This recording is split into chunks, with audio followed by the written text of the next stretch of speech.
Hello guys and welcome to the channel. So today I want to show you the best settings to export in FL Studio. That's how to get the best settings for you to export your audio in FL Studio.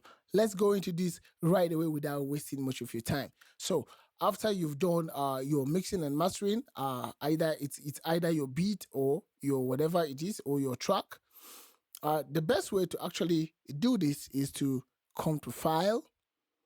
I know everybody knows how to come to File, to export and just export. No, but I want to show you the best methods to actually export. So it depends if you're exporting in an MP3 or in WAV. Those are the two most common formats for you to export this, because these are going to be the only exporting you'll be using. You may hardly use any of this, the OGG, the FLAC, the MIDI, the M4A or whatever it is. So let's start with the MP3 first. This is the most common. I'm coming to the WAV after the MP3. So you see I've clicked on the MP3 and it's asking me file name, save type as MP3.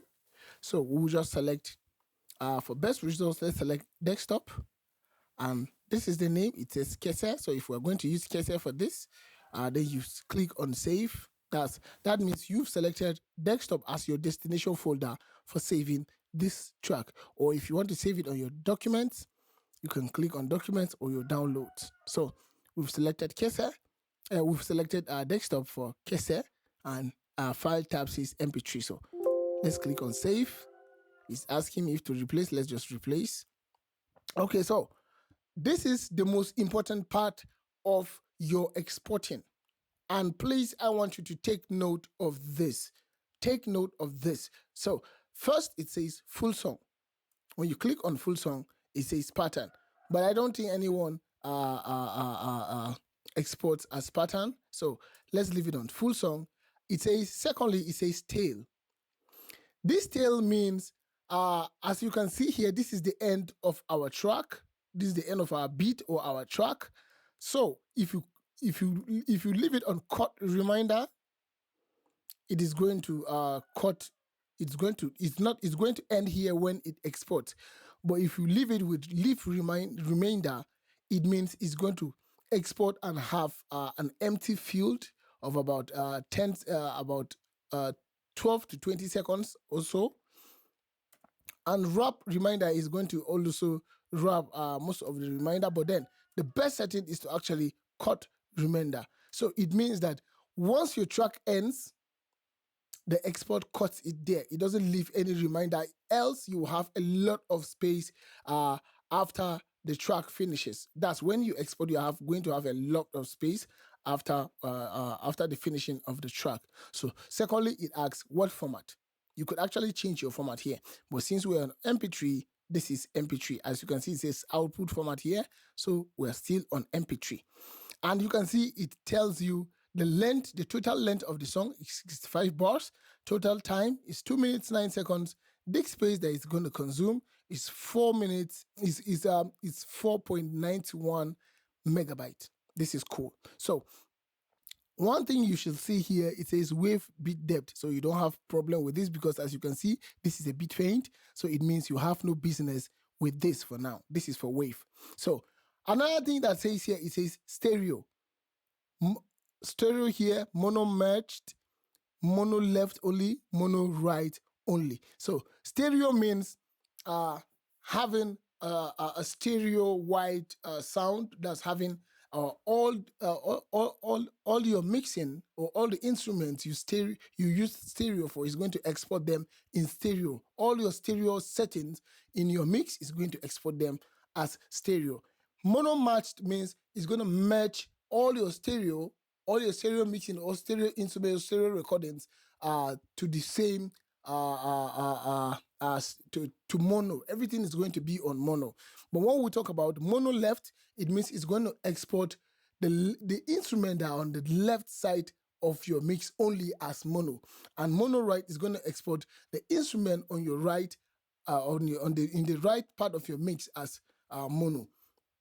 Okay, the next thing we are having here, it says MP3 bit rate. This is very important.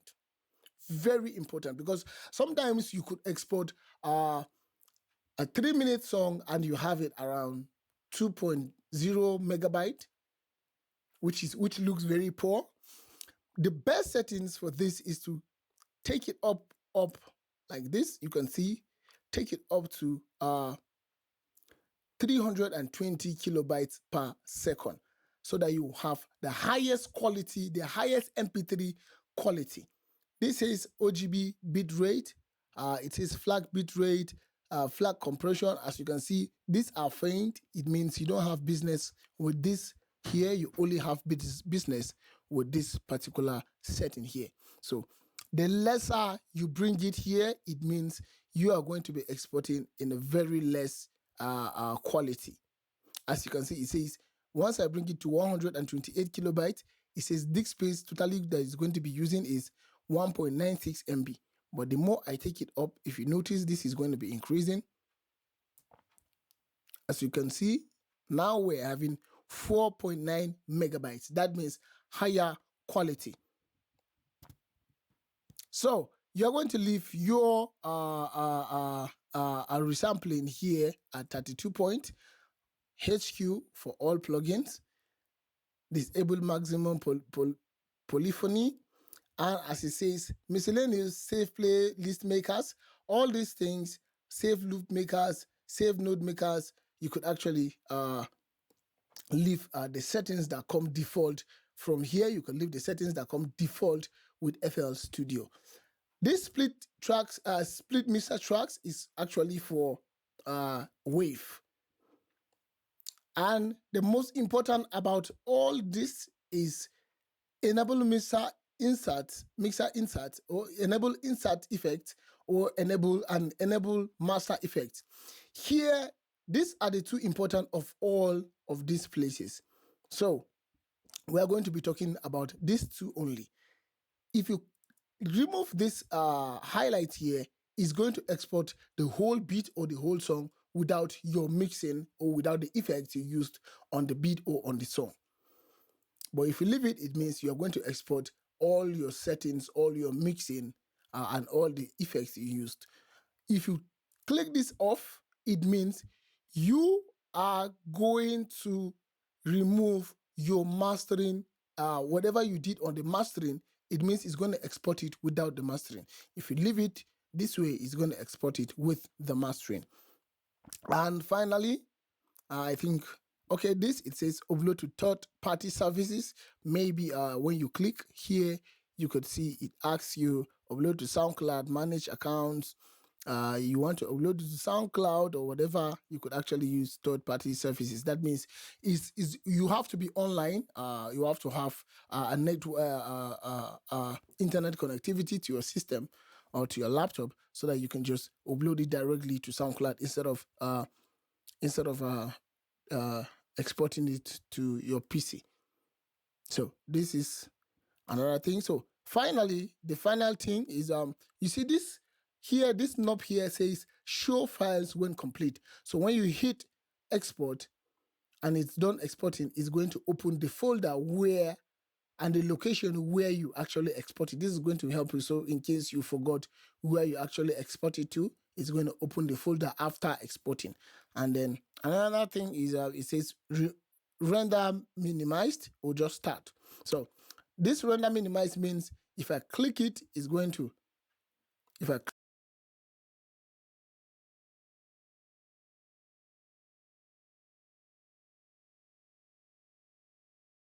going to minimize it while it's rendering so that you could do other things.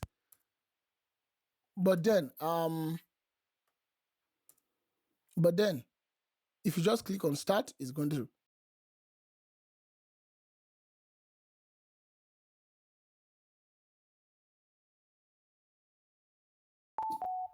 so let's go to wave, export, let's say wave. So this is one thing you need to know again. So let's say we've named our track, we save. So this is another thing again. It says full song remainder. I think we've talked about this. As you can see now, it's asking you it has already have a wave here. That's we're exporting a wave. It says wave bit depth 24. If you want it in 16-bit, 24-bit, 32-bit, depending on what you are going to use it for. And then stereo, as if we've talked about stereo, as you can see, any other thing here is faint. So you don't need all this for this. So I think the most important things are what I am going to be talking about. So you can actually save mixer tempo, save tempo information, so that when you export it, maybe someone that is using it, uploads it, can find the tempo information. But the most important thing here is 1, 2, 3. So if you click on split mixer tracks, what it's going to do is it's going to export each of the tracks on your mixer, each of the tracks you sent to your mixer as separate files. It's going to export it as separate files.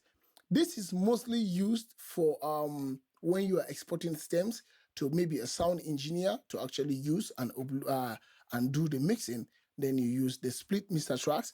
And when you are doing that, if you are exporting to a sound engineer for mixing, when you click on split mixer tracks, you are going to remove this, enable insert effect, and enable master effect to actually remove the effects you use, so that they will have a clear, clean, a raw stem for mixing. But then, if you're not doing that, if you just want to export the complete file as wave, then don't forget that there is this too, enable insert effects. That's the ones, all the works you did, all the effects you used to mix your track, and then enable master effects, all the effects you use on your mastering chain.